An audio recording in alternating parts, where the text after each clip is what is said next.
Donc, Abigail Assor, merci de te prêter au jeu de l'interview. Merci à toi. Donc, on est ici pour parler de ton premier roman, Aussi riche que le roi, que je montre ici, qui est paru aux éditions Gallimard début 2021 et qui se situe dans le Maroc des années 90. Donc, ça commence comme une histoire d'amour classique entre Sarah, une lycéenne française de 16 ans, pauvre, qui a subi un déclassement, et qui est prête à tout pour sortir de sa condition sociale, et Driss, qui appartient à l'une des plus grandes dynasties familiales du Maroc, et dont les rumeurs disent qu'il est aussi riche que le roi. Mais en filigrane se dessine et s'impose de plus en plus dans le livre, et c'est ça qui est passionnant, l'histoire de la domination des hommes sur les femmes, des classes sociales, qui imprime une grande violence à l'ensemble des rapports humains qui sont décrits dans le livre et qui traverse de part en part l'histoire d'amour elle-même. Donc, la première question que je voulais te poser, c'est quelle a été ta démarche en écrivant ce livre et est-ce que tu le considères comme un roman engagé ? C'est toujours difficile de se demander si on a écrit un roman engagé parce que y a quand même un truc un peu peut-être orgueilleux de se dire que voilà, j'ai fait un roman engagé, je voulais changer la face du monde. Je pense que j'ai fait un roman comme on fait un roman en littérature en espérant que ça va résonner chez quelqu'un. Et puis en se disant, bon, si ça résonne pas, mais je pense que je voulais avant tout faire de la littérature. Il se trouve que j'ai une formation de sociologie et puis j'ai vécu dans ce pays. Et donc forcément, je pense que c'est un livre qui est vraiment... qui est infusé aussi d'une amertume qui est la mienne, de colère aussi. Ce qui fait qu'on peut avoir l'impression, que c'est un roman qui a été écrit comme un roman engagé. Mais je pense que la démarche initiale, c'était simplement de faire de la littérature, ce qui était déjà quelque chose de difficile. Voilà. Et justement, pourquoi tu as choisi de passer par la fiction pour dire ces vérités, pour lever le voile sur la société marocaine telle que tu l'aperçois à cette époque-là ? En fait, j'ai une croyance sur la fiction, c'est peut-être faux, mais j'ai l'impression que c'est un rapport beaucoup plus immédiat aux idées que lorsqu'elles sont en fait écrites noir sur blanc, explicitées. En fait, avec la fiction, on a l'impression qu'on n'essaye pas de convaincre, alors que d'autres genres comme l'essai, il y a un vrai travail de persuasion. Et j'ai l'impression qu'en fiction, c'est plus immédiat, ça marche plus. Peut-être parce que c'est pas le but, en fait. Le but, c'est de raconter une histoire. Ce qui transparaît dans l'histoire, c'est presque accidentel. Évidemment, ça l'est pas, mais ça donne l'impression que c'est accidentel. Donc, je suis très, très attachée à la fiction. Peut-être que je changerai, mais pour l'instant, j'aime bien la fiction. Et moi, j'ai trouvé que c'est ce qui donnait aussi toute sa puissance et toute sa force au livre tel que tu l'as écrit. Et c'est par les yeux de Sarah, qui est un personnage complètement inventé, qu'on découvre toutes les strates sociales qui composent cette société casablancaise, des gosses de riches d'en face supérieure aux gosses des bidonvilles des carrières centrales. Donc, pourquoi tu as choisi ce regard-là, celui d'une Française pauvre, hors des schémas sociaux et qui essaye de parvenir? Il y a toutes les raisons conscientes qui, je pense, me sont venues après, et puis la majorité, ce sont des raisons inconscientes. Je pense que Sarah, elle m'est apparue plus dans sa personnalité, dans sa voix, dans l'énergie en fait, qu'elle avait en tant que jeune femme. Et c'est après que m'est venue l'idée d'en faire une jeune fille française. Et ça, c'était presque obligatoire. Parce qu'il y a vraiment un sujet d'insécurité linguistique au Maroc où la langue des bourgeois est la langue française. Donc en fait, il y avait aucune possibilité pour que Sarah atteigne les sphères si elle parle pas français parfaitement. Et une fille de sa classe sociale, si elle avait été marocaine, elle aurait pas forcément parlé le français ou alors elle aurait parlé avec un accent. Il fallait qu'elle soit française. Après son regard, qui elle est et quel est son rapport au monde, je ne sais pas d'où il m'est venu. Je pense que c'est peut-être une personne que j'aurais aimé être, une personne un peu frondeuse, avec comme ça un refus d'accepter les choses telles qu'elles sont. Moi, je suis peut-être un peu plus soumise naturellement au système et au code, et je pense que j'envie aussi Sarah d'être qui elle est. Ouais, elle est même cynique, elle est dans ce qu'elle observe, dans la réalité du bidonville qu'elle décrit à Driss à un moment. Et moi, ce qui m'a vraiment touchée, c'est qu'il y a une vraie opposition des appréhensions du monde avec Driss qui, lui, est naïf, il est révolté, il n'accepte pas, il comprend pas la domination sociale, la misère des ouvrières de l'usine, par exemple. Et je me demandais si selon toi, ça reflétait deux états d'esprit parmi les jeunes Marocains d'aujourd'hui, d'hier. Driss, en tout cas, reflète l'état d'esprit que moi j'avais quand j'y étais. Où comme j'étais complètement imbriquée dans ce système, j'en étais à la fois victime et puis à la fois j'étais incapable de le comprendre parce que c'était ma réalité, il était cousu à moi ce système. Et donc j'avais des moments de colère, mais je ne comprenais pas en fait pourquoi les choses étaient telles qu'elles étaient.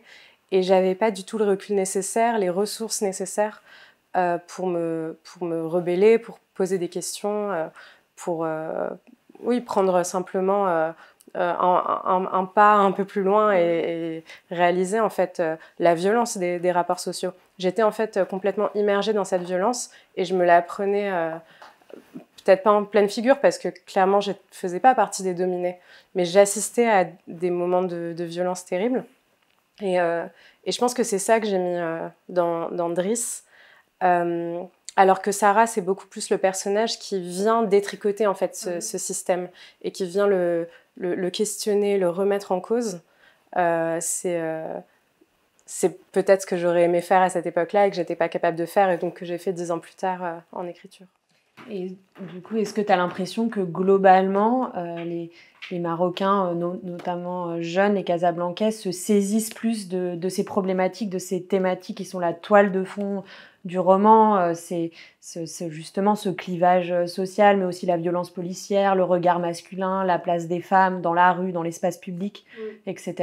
Alors, je trouve qu'il y a vraiment une prise de parole en ce moment, notamment sur toutes les questions de sexisme, les questions de domination des hommes sur les femmes, à la fois dans l'espace public, mais aussi dans l'espace privé. Et là, il y a vraiment une prise de parole. Plein de jeunes femmes, des illustratrices, des humoristes, souvent des femmes, parce que ce sont celles qui ne sont pas privilégiées par la situation. Peut-être que les hommes sont plus confortables, ils n'ont pas forcément besoin de prendre la parole dessus. En revanche, je trouve qu'il y a quand même moins de prise de parole sur les inégalités sociales et sur la violence symbolique en fait qui existe au Maroc au niveau des classes sociales. Et j'ai l'impression que c'est pas quelque chose qui est encore vraiment questionné. Et c'est aussi pour ça que le livre a pris le chemin qu'il a pris, parce que je me dis en fait il y a un creux là-dessus, il y a quelque chose à dire. Et on voit que ce contexte que tu décris et que tu me décris là aussi, il fait qu'il ne peut pas y avoir d'amour vrai et d'amour égalitaire. C'est la question que je me suis posée, c'est est-ce qu'ils sont vraiment amoureux de l'un de l'autre? Il y a un moment dans le livre où tu parles d'une relation fraternelle, ils ont l'air plutôt alliés dans l'adversité. Oui, je sais pas moi-même s'ils sont vraiment amoureux l'un de l'autre. Je pense que non. Je pense que en tout cas, c'est pas l'amour tel qu'on le conçoit. C'est une autre forme d'amour, c'est une autre manière de se lier à quelqu'un, qui est bien moins transactionnelle qu'elle en a l'air. En tout cas, c'est pas l'amour amoureux auquel en fait on pourrait s'attendre en fait en commençant le livre, puisque c'est un livre qui joue sur des archétypes. Mais justement, je pense que il n'y a pas le mot d'amour, par exemple, dans le livre. Elle dit pas une seule fois qu'elle l'aime. Enfin, elle lui fait croire à un moment, mais clairement, c'est pas son sujet. L'amour, en tout cas, tel qu'il est décrit, c'est pas l'amour conventionnel, en tout cas. Un autre fil rouge du roman, c'est Casablanca, c'est la ville. Qu'est-ce qui t'a donné l'envie d'en faire un personnage aussi important, aussi central? Je crois que comme j'ai vécu au Maroc dans cette bulle très protégée, à la fois parce que je faisais partie d'une classe sociale très protégée, mais aussi en tant que femme, l'espace public appartient pas tellement aux femmes, donc je me suis pas tellement promenée dans les rues de Casa, j'ai pas fait des balades, j'ai pas vraiment expérimenté la ville. Et je pense qu'il y avait il y avait un manque à combler aussi à travers l'écriture, de me promener dans la ville en écrivant à travers Sarah, ce qui est en fait pas quelque chose que j'ai pu faire parce que socialement ça ne se fait pas, traditionnellement ça ne se fait pas. Et je pense que c'était presque un peu une thérapie pour moi de vivre ma ville, mais bon, à travers la fiction. Et à travers les yeux de Sarah qui, d'une autre manière encore, contrevient au code et investit cet espace qui lui est refusé et en subit toutes les conséquences et toute la violence. On voit plusieurs moments du livre. Donc, qu'est-ce que tu peux nous dire de l'influence du contexte politique des années Hassan II, les années de plomb, sur le destin des jeunes que tu mets en scène dans Aussi riche que le roi? Les années de plomb, c'était des années qui étaient extrêmement répressives. Il y avait un ordre moral et religieux qui était vraiment pesant. Et je pense que cette pesanteur se prêtait bien aux propos en général. Mais je ne suis pas sûre qu'on puisse dire qu'elle est totalement disparue. Ça va mieux. Il y a eu un nouveau code de la famille en 2004. Les femmes sont plus protégées aujourd'hui qu'elles ne l'étaient à l'époque. Mais je ne suis pas sûre que cette chape de plomb de la religion aussi soit complètement effacée par le nouveau système en place. Peut-être parce qu'on arrive à la fin de l'interview malheureusement. Est-ce que tu pourrais nous parler un petit peu de tes projets, de ce qui vient après le premier roman très réussi et très apprécié? Je suis moi-même un peu floue là-dessus. Je travaille sur 2 projets en parallèle, un qui concerne le Maroc et justement toutes ces questions de colonisation, et un qui est complètement différent, qui est une histoire familiale inventée et qui se passe en France. Et en fait, je teste un peu les deux et je vois où je me sens le mieux. J'adore à la fois avoir un ancrage territorial fort dans l'écriture, et en même temps, j'ai envie aussi de voir ce que ça fait de m'en libérer et de ne pas avoir forcément des questions politiques, sociales, et voir en fait où l'écriture peut me mener quand il n'y a pas forcément de propos politiques derrière. Donc je teste les deux en même temps. Peut-être que je ferai toujours des livres sociologiques avec un propos politique derrière, mais j'essaye de voir ce que ça donne quand c'est une histoire toute simple. J'ai vraiment hâte de voir où l'écriture te mènera. Merci beaucoup d'avoir échangé avec moi. Merci.